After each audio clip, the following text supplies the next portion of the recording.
गुजरात के पोईचा में सूरत के 8 सैलानियों के नर्मदा नदी में डूब जाने से सनसनी मच गई है। गर्मियों की छुट्टियों के चलते इन दिनों छोटे छोटे पर्यटन स्थलों पर भी काफी भीड़ देखने मिल रही है। ऐसा ही एक पर्यटन स्थल नर्मदा जिले में पोईचा के रूप में है, जहां सूरत में रहने वाले 8 सैलानी नर्मदा नदी में नहाने के लिए उतरे थे, लेकिन नर्मदा नदी के तेज बहाव में 3 बच्चे समेत 8 लोग पानी में डूब गए हैं। पोईचा में दर्शन कर नर्मदा नदी में नहाने उतरे एक के बाद एक 8 लोग पानी में डूब जाने से यहां हड़कंप मच गया। स्थानीय नाविकों ने उन्हें बचाने की भरसक कोशिश की, जिसके बाद एक युवक को बचाया गया, लेकिन 7 लोग अभी भी लापता है। पुलिस और दमकल विभाग की टीमें घटना की जानकारी पाकर फौरन मौके पर पहुंची और रेस्क्यू ऑपरेशन शुरू किया है। प्रधानमंत्री नरेंद्र मोदी ने 7वें चरण में वाराणसी में होने वाले चुनाव को लेकर अपना नामांकन पत्र दाखिल कर दिया है। देश के प्रधानमंत्री नरेंद्र मोदी ने तीसरी बार वाराणसी से नामांकन दाखिल कर दिया है। इस मौके पर 4 प्रस्तावक और सीएम योगी उनके साथ मौजूद रहे। प्रस्तावकों में गणेश्वर शास्त्री, बैजनाथ पटेल, लाल चंद कुशवाहा और संजय सोनकर शामिल रहे। गणेश्वर शास्त्री ने राम मंदिर का मुहूर्त निकाला था, जबकि अन्य 3 स्थानीय भाजपा नेता हैं। पीएम नामांकन कक्ष में 50 मिनट रहे। वह प्रस्तावकों के साथ कक्ष में खड़े रहे। जब डीएम ने उन्हें कुर्सी पर बैठने के लिए कहा, तब वह बैठे। पीएम ने शुभ मुहूर्त पुष्य नक्षत्र में 2-2 प्रस्तावकों के साथ 2 सेट में नामांकन दाखिल किया। गणेश्वर शास्त्री ने बताया कि 11:40 से 12:15 तक शुभ मुहूर्त रहा। इसमें सारे ग्रह एक साथ होते हैं। मोदी लोकसभा में स्थान करने के लिए अभ्यर्थी के रूप में नाम निर्देशित हुआ। ईश्वर की शपथ लेता हूं, सत्य निष्ठा से प्रतिज्ञा करता हूं कि मैं विधि द्वारा स्थापित भारत के संविधान प्रति सच्ची श्रद्धा और निष्ठा रखूंगा और मैं भारत की प्रभुता और अखंडता अक्षुण्ण रखूंगा। इससे पहले पीएम मोदी दशाश्वमेध घाट पहुंचे, जहां उन्होंने 20 मिनट गंगा पूजन किया। इसके बाद आरती कर क्रूज में नमो घाट पहुंचे। पीएम ने काशी के कोतवाल कहे जाने वाले काल भैरव मंदिर में भी दर्शन पूजन किया। गुजरात के मेहसाणा में पिछले कई दिनों से चल रहे अंबेडकर ब्रिज की मरम्मत को जल्द से जल्द पूरा करने के निर्देश मेहसाणा के विधायक मुकेश पटेल ने दिए हैं। गुजरात के मेहसाणा शहर के प्रवेश द्वार समान समा सोमनाथ रोड पर डॉक्टर आंबेडकर ब्रिज है, जो पिछले दिनों खस्ताहाल हो गया था। मेहसाणा के विधायक मुकेश पटेल के प्रयासों से ब्रिज को करीब 2 करोड़ की लागत से ठीक किया जा रहा है। ब्रिज की मरम्मत के चलते पिछले कई दिनों से ब्रिज को आवाजाही के लिए बंद किया गया है। ऐसे में मेहसाणा के विधायक मुकेश पटेल ने मार्ग और मकान विभाग के कार्यकारी इंजीनियर डीआर पटेल और सहायक इंजीनियर गिरीश झाला को साथ रखकर मरम्मत कार्यवाही का निरीक्षण किया गया। मॉनसून से पहले इस ब्रिज की मरम्मत पूरी कर फिर से आवाजाही बहाल करने की मांग मेहसाणा के विधायक मुकेश पटेल ने की है। आंबेडकर ब्रिज एटले पूर्व ने पश्चिम ने जोड़तो ब्रिज है।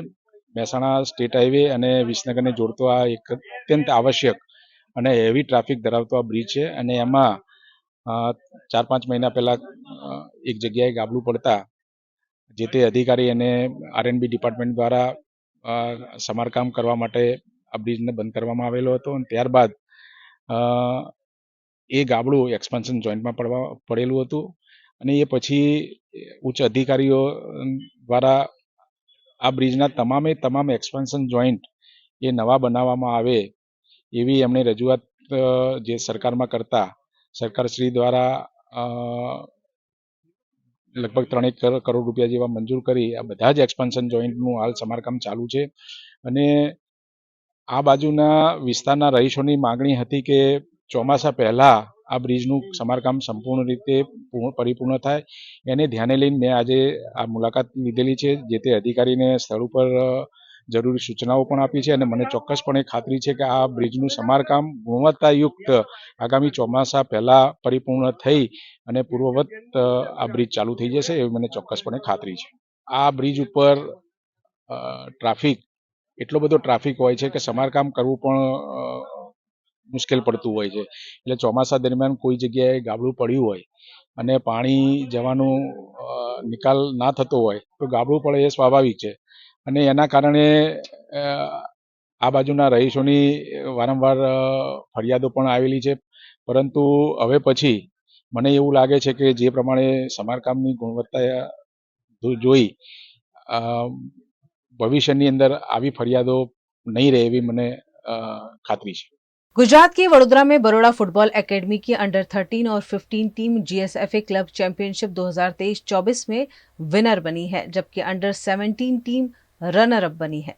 गुजरात के अहमदाबाद के प्रतिष्ठित एका अरेना फुटबॉल स्टेडियम में फुटबॉल टूर्नामेंट का आयोजन किया गया, जिसमें बरोड़ा फुटबॉल अकादमी की अंडर 13 और 15 टीम जीएसएफए क्लब चैंपियनशिप 2023-24 में विनर बनी है, जबकि अंडर 17 की टीम रनर अप बनी है। बरोड़ा फुटबॉल अकादमी के कोचिंग स्टाफ द्वारा प्रदान किए गए मार्गदर्शन और समर्थन के चलते युवा खिलाड़ियों ने बेहतरीन प्रदर्शन किया है, जिस पर बरोड़ा फुटबॉल अकादमी के संस्थापक और एआईएफएफ के grass root committee member Sandeep Desai ने खुशी व्यक्त की। बीती रात जमकर हुई बिन मौसम बारिश के चलते वडोदरा जिला के शिनोर और डभोई में किसानों की फसल बर्बाद हो गई है। गुजरात के वडोदरा जिला के शिनौर में बीती रात बिन मौसम बारिश ने काफी कहर मचाया। तूफानी बैटिंग के साथ यहां आंधी और धुआंधार बरसात दर्ज की गई। शिनौर में पिछले साल भी किसानों की फसल बर्बाद हो गई थी और इस बार भी बिन मौसम बारिश फिर एक बार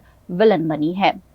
तूफानी बरसात के चलते यहां जगह जगह बिजली गुल रही और किसानों की फसल को भी बड़ा नुकसान पहुंचा है। शिनौर तालुका खेती पर ही निर्भर है। यहाँ आम की फसल भी कई किसान लेते हैं, वहीं कपास की भी खेती की जाती है, लेकिन इस बिन मौसम बारिश ने आम की और कपास की फसल को बड़े पैमाने पर नुकसान पहुंचाया है। आम के पेड़ पर लगे हुए फल नीचे गिर पड़े हैं। इस बिन मौसम बारिश की मार के चलते किसान बेहाल है। पहले ही बिन मौसम बारिश की बार बार मार झेल रहे शिनौर तालुका में करीब 500 एकड़ जमीन में आम की फसल को नुकसान हो गया है। वहीं 1500 एकड़ जमीन में कपास की फसल लेने वाले किसानों को भी बड़े पैमाने पर नुकसान पहुंचा है। चालू वर्षे ચોમાસા દરમિયાન અમારો પાક તૈયાર પોઝિશનમાં હતો અને ત્યારે જે પાછોતરો જે વરસાદ પડ્યો પવન સાથે એમાં અમને પુષ્કળ નુકસાન થયેલ અને એ નુકસાનની ભરપાઈ માટે અમે અમારા ખેતરોમાં એટલી બધી મહેનત કરીને નવેસરથી અમારો પાક તૈયાર કરેલ। મુખ્યત્વે અમારો તાલુકો સિનોર તાલુકો એમાં જે પણ ખેડૂતો છે એમનો મુખ્ય પાક કપાસ, એરંડા, શેરડી, કેળા। એમાં કપાસ અને એરંડામાં એટલું બધું આ ગઈકાલે જે વાવાઝોડા સાથે જે વરસાદ થયો એનાથી એટલું બધું નુકસાન થયું છે કે ના પૂછ। એનો આંક લગભગ કરોડોની અંદર આવે, કારણ કે અમે ચોમાસામાં જે નુકસાન થયેલ તેને એ પાકને તૈયાર કરીને 3-3 ક્વિન્ટલ કપાસની અમારી વીણી આવે એવો કપાસ તૈયાર થયેલ અને ગઈકાલના વાવાઝોડા સાથે જે વરસાદ પડ્યો તેમાં અમારો पाक तद्दन निष्फल गयल है। वहीं वडोदरा जिला के डभोई के वसई गांव में भी गर्मियों की फसल को बिन मौसम बारिश से नुकसान हुआ है। बिन मौसम बारिश के चलते डांगर जुआर की फसल भीग गई है। किसान फसल लेने के लिए बिल्कुल तैयार थे, लेकिन बिन मौसम बारिश के चलते अब किसान की फसल बर्बाद हो रही है। 1500 बीघा जमीन में यहाँ जुआर की फसल को नुकसान पहुंचा है। वहीं करीबन 500 बीघा जमीन में ली गई डांगर की फसल को भी काफी असर पहुंचा है। ऐसे में किसान मुआवजे की मांग भी सरकार से कर रहे हैं। गुजरात के सूरत में कल आए मिनी चक्रवात के बाद फायर विभाग द्वारा एक्स्ट्रा कंट्रोल रूम बनाकर कार्यवाही शुरू की गई। गुजरात के सूरत में बीती रात मिनी चक्रवात जैसा माहौल देखने मिला। सरथाना के प्रमुख इलेक्ट्रॉनिक निकट आग की घटना भी सामने आई। 7 जितने पतरे के शेड में भी आग लग गई। तेज हवाओं के चलते यहां शॉर्ट सर्किट से आग लगी, जिसके बाद दमकल विभाग ने मौके पर पहुंचकर आग पर काबू पाया। मौसम विभाग द्वारा दक्षिण गुजरात में आने वाले 3 दिनों तक तेज हवाओं के साथ बरसात का अनुमान लगाया गया है। ऐसे में सूरत शहर फायर डिपार्टमेंट अलर्ट मोड पर है। फायर विभाग द्वारा एक्स्ट्रा कंट्रोल रूम बनाया गया है। बीती रात धुआंधार बरसी बारिश के चलते कई अप्रिय घटनाएं भी सामने आई है, जिसमें करीबन 17 पेड़ धराशायी हुए हैं। अच्छी बात ये रही कि इसमें कोई हताहत नहीं हुआ है, लेकिन फायर विभाग ने अपनी तैयारियां कर ली है। तारीख 13 से लेकर 16 तारीख तक वावाजोड़ा और अपने बारिश की आगाही थी। इसमें फायर कंट्रोल ऐसे तो अलर्ट ही रहता है फायर ब्रिगेड, तो फायर ब्रिगेड के इसमें जो सूरत सिटी में अलग अलग जगह पे 17 जगह पे जो झाड़ गिरे, वो झाड़ की कामगिरी और वो सब फायर ब्रिगेड द्वारा की जाती है। नुकसान में तो ऐसे कुछ ज्यादा नहीं है, पर 17 जैसे झाड़ गिरे हैं और एक रांदेर विस्तार में है जिसमें 4 व्हील गाड़ी पे एक झाड़ गिरा है, बस वही नुकसान है। बाकी जान हानि है और ऐसी कोई विगत हमारे सामने फायर कंट्रोल रूम के सामने आई नहीं है। अलग अलग विस्तार में है, सेंट्रल जोन में 4 एक झाड़ गिरे हैं, रांदेर जोन में 9 एक जगह पे झाड़ गिरे हैं, लिंबायत जोन वराछा जोन में 1 एक झाड़ और कतारगांव जोन में 2 झाड़ गिरे, टोटल 17 झाड़ गिरे।